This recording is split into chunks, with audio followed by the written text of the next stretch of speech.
In this video, I'm going to show you how you can enable the FPS counter when you're playing a Steam video game.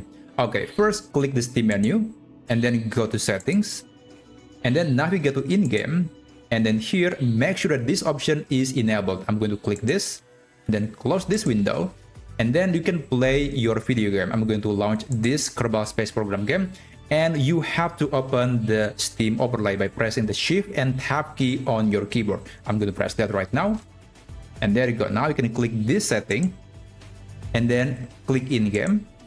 And then here on the in-game FPS counter, you want to set it to be on, and you can select the position. I'm going to select to be top left. And after that, you can close that and you can press the Shift and Tab key shortcut again, or you can click this button to close this overlay. And there you go. We have this Steam FPS counter on the video game, but I think it's just not quite visible. So let's go back to the Steam overlay again.